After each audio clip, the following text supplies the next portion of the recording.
కుండ బద్దలు కొడుతున్నాడు. దానికి సంబంధించి నేను ఆల్రెడీ పోలీస్ స్టేషన్లో ప్రూఫ్స్ ఇచ్చాను, బాధితుల దగ్గర నుంచి స్టేట్మెంట్ తీసుకున్నాను.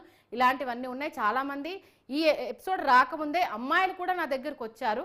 బట్ ఒక అమ్మాయి రోడ్డు మీదకి వచ్చేసి నన్ను పలానా వ్యక్తి, అందులో ఒక సోషల్ స్టేటస్ ఉన్న వ్యక్తి నన్ను ఇబ్బంది పెట్టాడు అని చెప్తే వచ్చే ఎలిగేషన్స్ వల్ల ఆ అమ్మాయిల లైఫ్ను నాశనం అవ్వద్దు అనేసి మీకు మొరల్గా సపోర్ట్ అవ్వాలంటే నేను ఇస్తానమ్మా.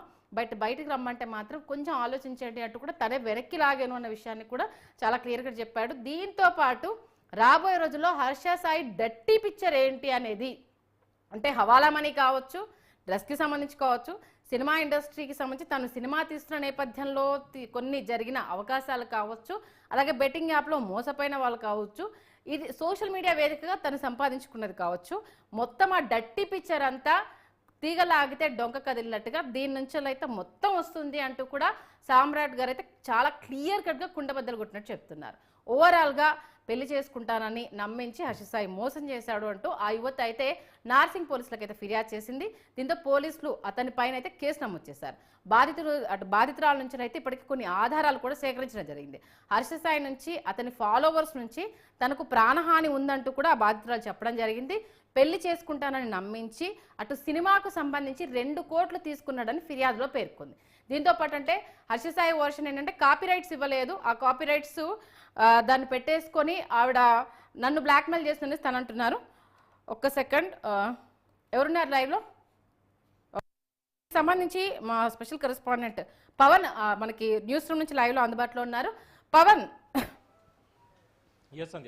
కాసేపటి క్రితమే మనకు సామ్రాట్ అయితే త్వరలో, అంటే ఇది ఓన్లీ టీజర్ మాత్రమే, డర్టీ పిక్చర్ ముందరుంది అని చెప్తున్నాడు.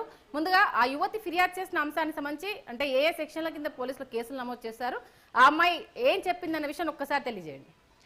ఈ సెక్షన్స్ ఇవన్నీ కూడా ఆల్రెడీ మనం న్యూస్లో ముందు నుంచి చూస్తూనే ఉన్నాం. అయితే యాక్చువల్లీ దీంట్లో కొన్ని జరిగినటువంటి సంఘటనలను బయట పెట్టాలి అంటే ముందుగా హర్ష సాయి అంటే ఎవరు, ఇది జనబాహుళ్యంలో ఉన్నటువంటిది ఏంటంటే పేదలందరికీ కూడా మాట్లాడితే కరెన్సీ ఇవన్నీ తీసుకెళ్ళి వాళ్ళకి హెల్ప్ చేస్తూ ఉంటాడు, తన యూట్యూబ్ వీడియోలు అప్లోడ్ చేస్తూ ఉంటాడు. ఇవన్నీ కూడా ఒక సాఫ్ట్ కార్నర్ అయితే క్రియేట్ చేసుకున్నాడు. తనకి డబ్బులు ఎక్కడి నుంచి వస్తాయి, ఎలా వస్తాయి అనేది ఎవరికి తెలియనటువంటి అంశం ముందు. ఎప్పుడైతే యువ సామ్రాట్ బయటకు వచ్చి ఈ బెట్టింగ్ యాప్స్ని ప్రమోట్ చేయడంలో ఉన్నటువంటి రష్యన్ మాఫియా కావచ్చు, లేదంటే ఇతర దేశాలకు సంబంధించిన వాళ్ళు కావచ్చు, ఇవన్నీ కూడా దీంట్లో ఉన్నాయి. ఇవన్నీ కూడా భారతీయ చట్టాలకి సంబంధించి వ్యతిరేకమైనటువంటివి. ఎందుకంటే తెలంగాణలో కూడా ఈ బెట్టింగ్ యాప్స్ని గతంలో ప్రభుత్వం రద్దు చేసింది, బ్యాన్ విధించింది. అలాగే దేశవ్యాప్తంగా కూడా దీని మీద చర్చ జరిగింది.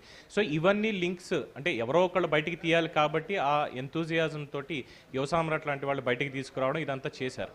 సో ఆ తర్వాత ఒక్కొక్కటిగా బయటకు వస్తున్నటువంటి నిజాలు చూస్తుంటే కొన్ని ఎగ్జాంపుల్స్ అంటే ఈవెన్ పర్సనల్ ఎక్స్పీరియన్సెస్ కూడా, మనం బయట రిపోర్టింగ్కి వెళ్ళినప్పుడు మన రిపోర్టర్స్ ఎక్కడైనా మధ్యలో భోజనం చేసే చోట కావచ్చు, ఇతరత్ర ఏరియాల్లో కావచ్చు, చాలామంది చెప్పినటువంటి విషయాలు ఏంటంటే హర్ష సాయి ఫోన్ చేశాడు, అక్క ఎక్కడున్నావు ఏంటి అని చెప్పి. అంటే వాళ్ళతో ఒక మాస్ కమ్యూనికేషన్ అనేది ఎస్టాబ్లిష్ చేసుకొని ప్రజలందరిలో కూడా ఒక సాఫ్ట్ కార్నర్ అనేది తనకి ఎస్టాబ్లిష్ చేసుకున్నాడు.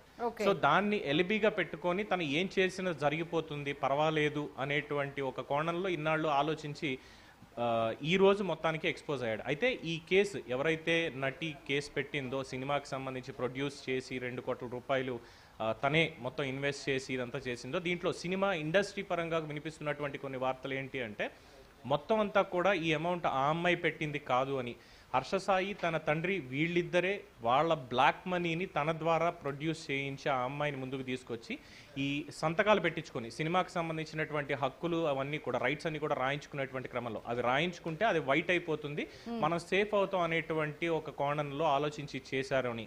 అంతకుముందే తనని ట్రాప్ చేసి ఈ ఎక్స్ట్రార్షన్ చేయడం, లేదంటే అవకాశం ఇప్పిస్తాను అంటే తను తీసిన మెగా ధమాకాన సమేదో సినిమా ఉంది కదా, ఆల్మోస్ట్ అలా టీజర్ రిలీజ్ చేసినప్పుడు మామూలు హంగామా చేయలేదు. నిజంగా సినిమాలో అవకాశం ఇప్పిస్తేనే ఆమెను ముంబై నుంచి హైదరాబాద్ తీసుకొచ్చారంటే అంటే ప్రీ ప్లాన్డ్ గానే తన సినిమాకు సంబంధించి తన చేతులు దులుపుకోవడానికి ఈ హీరోయిన్ ని వాడుకున్నారనేది క్లియర్ గా మనం అనుకోవచ్చా?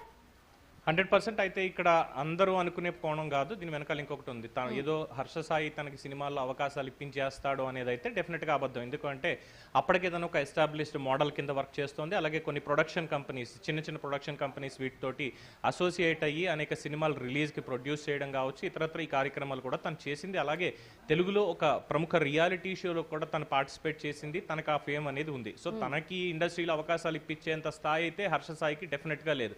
బట్ మల్టీ లాంగ్వేజెస్లో తను ఏదైతే ఈ పేదలకి సాయం చేయడం లాంటి ఈ స్టంట్స్ చేస్తూ వచ్చాడో, ఇన్నాళ్ళు డబ్బులు పంచిపెట్టడాలు ఇలాంటివి చేస్తూ వచ్చాడో, దీన్ని కేవలం తెలుగులో మాత్రమే కాకుండా తన యూట్యూబ్ కావచ్చు, ఇన్స్టాగ్రామ్ కావచ్చు, మొత్తం సోషల్ మీడియా ప్లాట్ఫామ్స్లో మల్టీ లాంగ్వేజెస్లో అసలు వాళ్ళకి సంబంధం లేనటువంటి ఏరియాస్లో కూడా స్ప్రెడ్ చేయడం ద్వారా తన పాపులారిటీ సంపాదించుకొని దాని ద్వారా ఈ బెట్టింగ్ యాప్స్ మీద వచ్చింది, లేదంటే ఇందాక యువ సామ్రాట్ చెప్పినట్టుగా ఇంకా రావాల్సినటువంటి కోణాలు, ఇందులో బయటపడాల్సినవి డ్రగ్స్ కావచ్చు, ఇతరత్ర ఈ దందాలు కావచ్చు, వీటి నుంచి సంపాదించుకున్నటువంటి అమౌంట్ని వైట్ ఎలా చేసుకోవాలి అనేటువంటి ఒక క్రమంలో చేసినటువంటి తప్ప ఆ యువతికి ఏదో నేనే సినిమా ఛాన్స్ ఇప్పించేస్తాను, లైఫ్ ఇస్తాను అనే స్థాయి అయితే డెఫినెట్గా హర్ష సాయికి ఇందులో లేదు అనేది వాస్తవం.